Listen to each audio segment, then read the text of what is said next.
పేరండి? ఓన్లీ దుర్గా అయినా ఇంకా ఉందా? ఓన్లీ దుర్గా గారు. దుర్గా గారు చూసామంటే మన థెరపీకి న్యూగా బిస్క్యూట్ రావడం మొదలుపెట్టి 24 మార్చ్, యాక్చువల్లీ ఈరోజు 30 మార్చ్ కదా, అంటే దగ్గర అమ్మగారు 6 సిట్టింగ్స్ 6 రోజులు, అంటే యాక్చువల్గా మన శనివారం నాటికి మీరు 5 సిట్టింగ్స్ అయింది. మీరు యాక్చువల్గా మీ ప్రాబ్లం ఏమంటే L4, L5, S1 అంటే ఇక్కడ నడుము దగ్గర ఇదంతా కూడా కింద ఈ డిస్కులు ఉన్నాయి కదా, వాటి ప్రాబ్లం. ఎప్పటి నుంచి మీకు ప్రాబ్లం?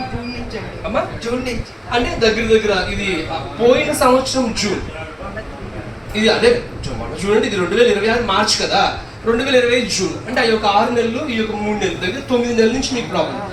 అసలు మీకు ఎలా ఉంటుందమ్మా? అంటే మీరు ఆ నొప్పి వచ్చినప్పుడు కావచ్చు, ఆ నొప్పితో మీరు ఇంతకుముందు ఎలా ఇబ్బంది పడేవారు? అసలు ఏంటి సంగతి? ఒక సైడ్ పడుకోలేకపోయేదాన్ని, కూర్చోలేకపోయేదాన్ని, కూర్చోలేకపోయేదాన్ని.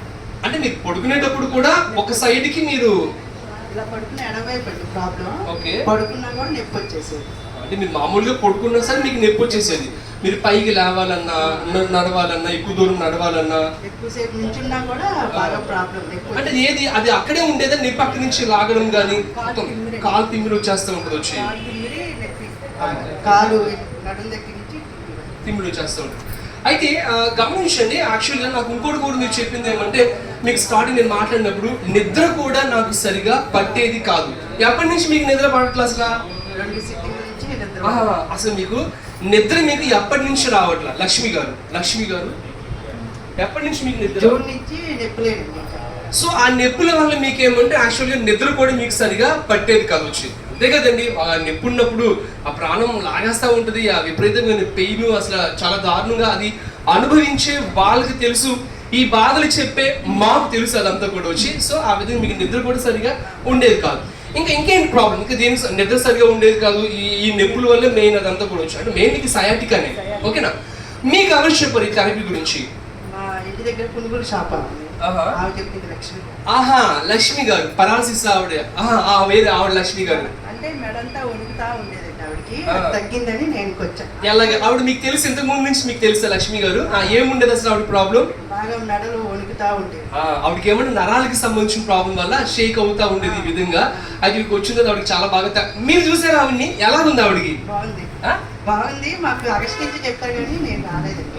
మెడిసిన్ ద్వారా తగ్గిపోయిందని రాలేదు. సో మీకు ముందే చెప్పారు ఆవిడ, కాకపోతే మీరు ఆ విధంగా సరే మందులు వాడుతున్నారు కదా, వాళ్ళ దగ్గర బ్యానర్ కూడా పెట్టింది ఆవిడ. సరే, అయితే తగ్గిపోతుందని చెప్పి మీరు అనుకున్నారు కానీ ఆ మందుల వల్ల పాపం ఆవిడ ఇక మీరు సరే అని చెప్పి మీరు మొన్న 26వ తారీఖు 24వ తారీఖు నుంచి రావడం మొదలు పెట్టారు. నాకు చెప్పండి, మరి మీరు అంటే ఈవిడ అమ్మగారు రావడం మొదలుపెట్టి ఈ రోజు 6 సిట్టింగ్స్, శనివారానికి 5 సిట్టింగ్సే. కానీ నేను ఆవిడతో మాట్లాడుతున్నప్పుడు 4 సిట్టింగ్ తర్వాతే ఆవిడ నాకు ఏదో విషయం చెప్పారు. ఏం చెప్పారంటే, ఫస్ట్ ఆఫ్ ఆల్ మీకు నిద్ర ఇంత ముందు సరిగా పట్టేది కాదు. అంటే రాత్రి మీరు ఎన్నింటి పడుకునేవారు, పొద్దున్న ఎన్నింటి లేచేవారు? రాత్రి 1 గంట అయ్యేది, పొద్దున్న 8ంటికి వద్దా నొప్పి పిల్లల క్యారేజ్ నుంచి ఏమంటే ఇక రాత్రి అంతా నొప్పి కదా, ఆ బాధతో 1 గంట ఉన్నారు దాకా అలాగే పడుకునే అలాగ ఉండేవారు. ఇక 1 గంట ఉన్నారు పడుకుని పొద్దున్న అలా లేట్గా లేవడం మళ్ళీ పాప పిల్లల కోసం అని చెప్పి ఇక తప్పదు కదా, ఎందుకంటే ఒక గృహిణి అంటే తప్పకుండా అవన్నీ చేసుకోవాలి. చంద్ర పైగా మేడం గారు చూస్తామంటే వేరే ఇంకొక చోట మళ్ళీ కర్రీ పాయింట్ కూడా చేస్తూ ఉంటారు వచ్చి. సో కాబట్టి ఏమంటే ఆ విధంగా కుటుంబ పోషణ గురించి ఆయనకు సపోర్ట్గా గురించి వాళ్ళని తప్పదు, మీ పని మీరు చేసుకోవాలి, ఎన్ని బాధలు ఉన్నా. ఓకే, అయితే చూడండి, ఇప్పుడు మీరు థెరపీ మొదలు పెట్టిన తర్వాత నాకు చెప్పిన మాట మీరు ఏమని చెప్పంటే, మీకు అంటే నిద్ర పట్టడం బాగుంది, నిద్ర మంచిగా పడుతుందని చెప్పన్నారు. మొదలు పెట్టిన ఎన్ని రోజులు మీకు నిద్ర పట్టింది? 2 రోజులు ఇచ్చండి నిద్ర. అంటే థెరపీ మొదలు పెట్టిన 2వ రోజు నుంచి మీకు నిద్ర పడుతుంది. అంటే ఎన్నింటి పడుకునేవారు, ఎన్నింటి లేచేవారు? 12ంటికి పడుకొని 6ంటికల్లా లేచేవారు. అంటే ముందు 1 గంటకు పడుకునేవారు, 12ంటికి. దాని ప్రతి తేడా ఏముంది? అచ్చా, అతి వల్ల మీకు డిస్టర్బెన్స్ అయ్యి. కానీ ఇప్పుడు మీరు ఎర్లీగా లేవగలుగుతున్నారు. అంటే ముందు మీకు లేట్గా లేచినా సరే అంటే ఎలా ఉంటుంది అంటే, బహుశా మీరు కూడా ఆ విషయం మీరు గమనించారో లేదు కానీ నాకు చాలా మంది ఏం చెప్తారంటే 6:30, 7:30కి లేచినా సరే ఎలా ఉంటుంది అంటే, ఇంతకు ముందు థెరపీకి రాకముందు ఒక బద్ధకంగా లేవాలా వద్దా అయ్యో అన్నట్టు ఉంటుందంట. బట్ థెరపీ స్టార్ట్ చేసిన తర్వాత ఎలా ఉంటుంది? మీకు కూడా అలాగే ఉందా? ఎస్, నాకు చెప్పే మాట ఏమంటే, థెరపీ మొదలు పెట్టిన తర్వాత యాక్టివ్గా ఉంటుంది. లేవగానే పొద్దున్నే టకటక పనులు చేసి, అవునా? ఆ విధంగా పనులు చేసుకోవాలనిపిస్తుంది. ఎనీహో ఇప్పుడు నాకు చెప్పండి, అంటే ఎవరైనా చెప్పారు మీకు ఇది ఆపరేషన్ చేయాల్సి వస్తుంది ఏమో బహుశా అని చెప్పి అన్నారమ్మా?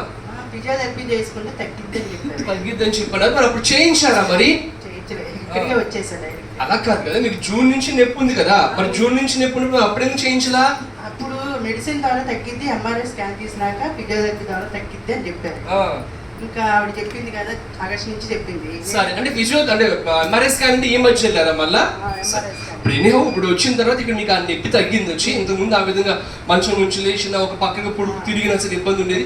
ఇప్పుడు ఆ రూపాయిలో మీకు అది 20 పైసలా, 50 పైసా, 70 పైసా, 80 పైసా ఎంతవరకు తేడా వచ్చింది రూపాయిలో? 50 పైసలు. ఎంత? 50 పైసలు. ఏది మొదలుపెట్టిన 5 సీటింగ్ లోనే అమ్మా? రెండో రోజు నుంచి కొంచెం తేలిక అనిపిస్తుంది. ఓకే, 50 పైసల నుంచి. అంటే రెండో రోజు నుంచి ఆవిడకి తేలిగ్గా ఉంది. ఇప్పుడు ఏమంటే మొదలుపెట్టి ఈ 5 సిట్టింగ్స్కి ఎలా అంటే బాగా ఒళ్ళు తేలిగ్గా ఉంది. యాక్చువల్గా ఆ పెయిన్ కూడా 50% తగ్గిందంట. ఎంత తగ్గింది?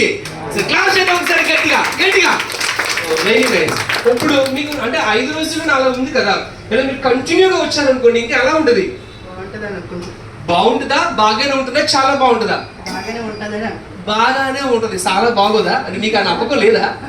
ఏమనుంది? బాగానే ఉంటుంది. నాదిగో మళ్ళీ బాగానే అంటది కదా. అంటే బాగా నేను చెప్తాను మీకు ఆ వ్యత్యాసం చెప్తా. బాగానే ఉందిలేండి. బాగుంది, చాలా చాలా బాగుంది కదా. ఇప్పుడు మీకు బాగానే ఉండాలా, బాగుండాలా, చాలా బాగుండాలా? చాలా బాగుంది. ఆ మాట చెప్పండి వచ్చి. సో మీకు ఆ నమ్మకం ఉందా? మొదలు పెట్టిన తర్వాత ఇలా కంటిన్యూగా వచ్చారనుకోండి, బాగానే ఉంటారా, బాగుంటారా, చాలా బాగుంటారా? చాలా బాగుంది. ఎలా ఉంటారు? చాలా ఎలా ఉంటారు? చాలా బాగుంటారు ఖచ్చితంగా. ఓకే, మేము అందరం కోరుకుంటాం దుర్గా గారు మీరు ఇంకా మంచి ఆరోగ్యంగా ఉన్నారని చెప్పి కోరుకుంటాం. సార్ గట్టిగా క్లాస్ చేద్దాం, గట్టిగా దుర్గా గారికి గట్టిగా. ఓకే, థ్యాంక్ యూ, మంచిది, చాలా సంతోషం. మీరు ఎందుకని ఇక్కడికి వచ్చిన తర్వాత మాట్లాడడానికి ఎందుకంత టెన్షన్ పడతారు?